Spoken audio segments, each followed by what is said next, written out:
So following up from the previous technique where we've done the Thomas test with an emphasis on the psoas, now we're going to do the Thomas test with an emphasis on the rectus femoris. So Keegan's going to lie onto her back. She hugs her left leg. So similar setup to the previous stretch. I'll get nice and close. Her foot is on my upper hip, my waist. My legs are nice and bent and relaxed. We stretch, or we take out the slack of the rec fem. So we're not really stretching the rec fem. We're just taking out the slack because we want to go for the rec fem now. So we take out the slack of the psoas, and I just shift my leg behind here. And ideally, I want to get my leg on the floor this way. So if I'm on one leg, I'm balancing. So I'm here. I just scoot behind and hook her foot like so. All I'm doing is just coming around my own leg, hooking her foot, and here. And once I've got two legs on the ground, I'm way more balanced.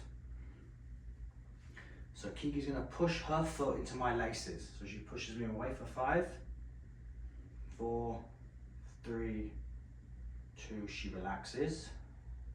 If possible, I take up the slack, so I just move my foot inwards. Give her a couple of seconds. She pushes me away again. 3, 2, 1, relax. If possible, I scoot my leg inwards. I'm gonna feel a bit more resistance here. And she pushes me away. So when she kicks me away, she's activating her rectus femoris, this 2-joint muscle. Then she relaxes, and we increase a little bit of length in this 2-joint rec fem. When we do our live classes, some of our students are not happy in this sort of contorted position. We can come down like so. So Kiki will hold her own leg, and I'll drop to this sort of half kneeling position. I'll use the weight of my arm on her leg, and I'll take up the stretch this way. Notice with my elbow, my left elbow is against my leg, and I push in, and see how I use my knee. So I'm not pushing necessarily with my arm, especially on a stiffer client. I kind of push in with my knee this way. And she pushes me away, and I'm blocked here. So I'm not muscling this. This is very easy, or easy-ish. Push me away. Good.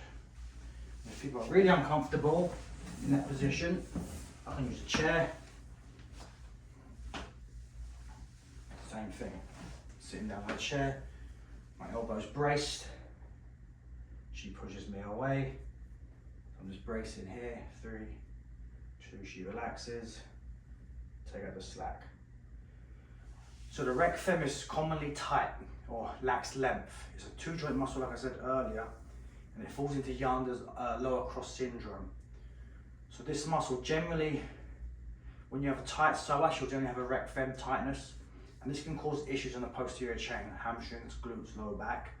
So this muscle needs to be lengthened to help up-regulate or increase the neural drive in the posterior chain. So if you find a rec fem and someone's doing deadlifts, squats, or they've got a bad back, they generally need to add length to this muscle.